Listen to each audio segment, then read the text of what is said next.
Assalamualaikum warahmatullahi wabarakatuh kepada saudaraku sekalian dimanapun berada.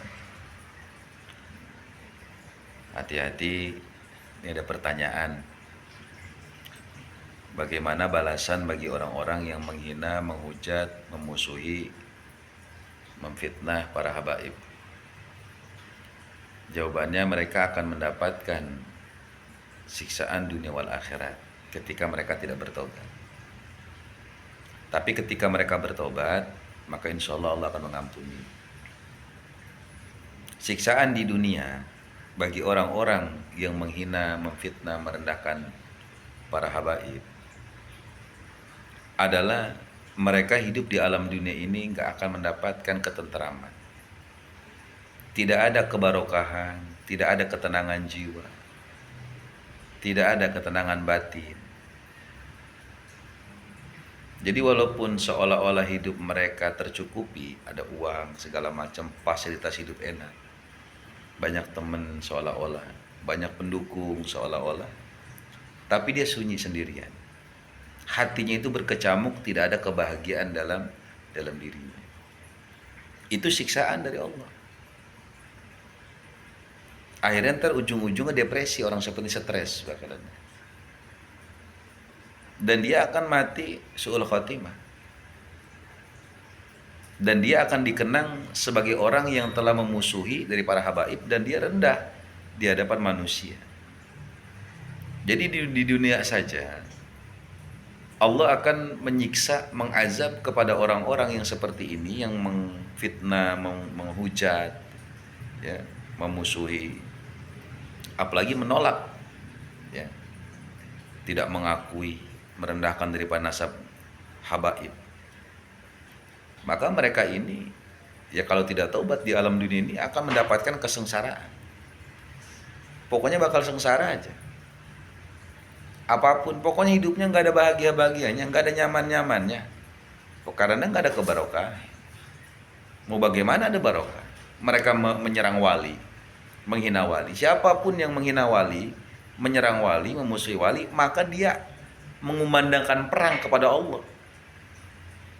Ya mungkin kalian yang merasa alim, yang merasa kiai, kan ente tahu. Di dalam hadis qudsi ini, siapapun yang memusuhi waliku, maka dia adalah musuhku. Dia menyatakan perang kepadaku. Kan begitu. Jadi tesis-tesis yang gak jelas yang berkaitan dengan merusak para nasab habaib ini adalah sesuatu bukti bahwa kalian ini memang merendahkan dan mencaci maki, dan faktanya jelas. Habib Lutfi ente hina, Habib Umar ente rendahin, Habib Bakar Gresik ente hina rendahin, Habib Muhammad, Habib Ali bin Muhammad Al-Habsyi ente rendahin. Semua yang berkaitan dengan kalangan Balawi ente rendahin. Dan ente memuliakan Wali Songo. Ente nggak sadar bahwa Wali Songo itu dengan habaib itu satu turunan, sama-sama keturunan dari Rasulullah. Nggak percaya, cek Robito, jelas datanya. Tuh. Nah terus bagaimana ketika dia mati? Oh, maka dia mati dalam keadaan su'ul khotimah, bisa mati dalam keadaan kafir, bisa mati dalam keadaan munafik. Dua-duanya ahli neraka ini, neraka ini. Walaupun dia ahli ibadah, walaupun dia pakai peci segala macam, lo ngomong apa juga tetap aja, karena munafik memusuhi itu. Siapapun orang yang memusuhi wali Allah, walaupun dia ahli ibadah, bohong, ibadahnya itu bohong, dusta, nggak jelas dia. Jadi nggak bakal diakui, dia bakal diazab oleh Allah, dikubur bakal diazab, habis diazab. Bahkan ada pernyataan bahwasannya orang yang mati, ketika dia matinya itu dalam keadaan memusuhi habaib, maka jenazahnya itu tidak akan bisa menghadap kiblat. Itu kan suatu ajab, siksaan, itu kehinaan itu. Nggak percaya, ente tes saja coba deh. Ente liatin, ada orang meninggal, dia menghina habaib.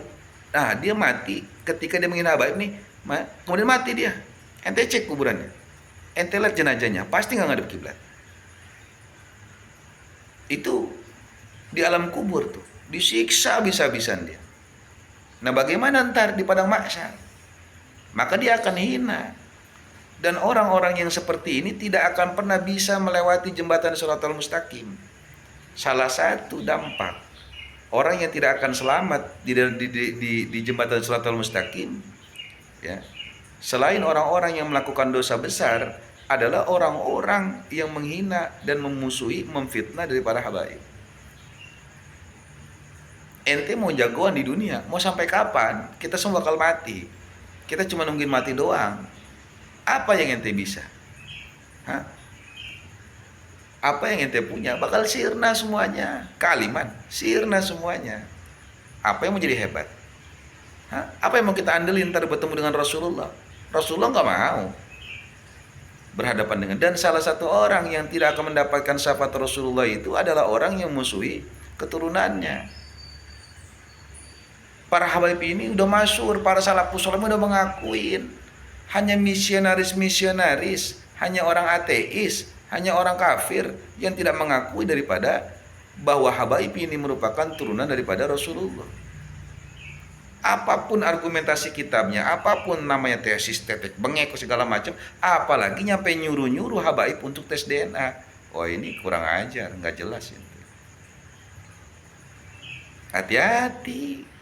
Jadi saya ngomong begini, nasihatin buat diri saya pribadi, jangan sampai saya dengan keturunan saya ini, keluarga besar saya, pengikut saya, murid-murid ini menjadi orang-orang yang memusuhi, membenci, memfitnah para habaib.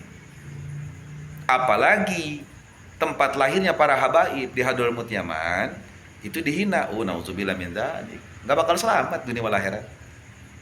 Enggak bakal mulia, enggak bakal bahagia, bakal hina terus. Nah, neraka udah tuh. Surga Allah alam, itu kehendak Allah itu. Tapi yang pasti ente bakal masuk ke dalam neraka. Tidak akan pernah bisa melewati jembatan Shiratal Mustaqim. Jadi kalau kita ingat kemati, insya Allah kita akan waspada. Hanya orang yang lupa mati diceroboh, merasa hebat umurnya masih panjang, padahal kain kapan udah disiapin tuh buat dia. Padahal berita pengumuman dari masjid udah siap-siap dikumandangkan. Padahal itu kekeran dari malaikat Israel sudah melihat kepada dirinya. Hati-hati, kita semua sedang menghadapi kematian dan sedang menuju kematian. Hati-hati. Ya. Jadi jangan pernah.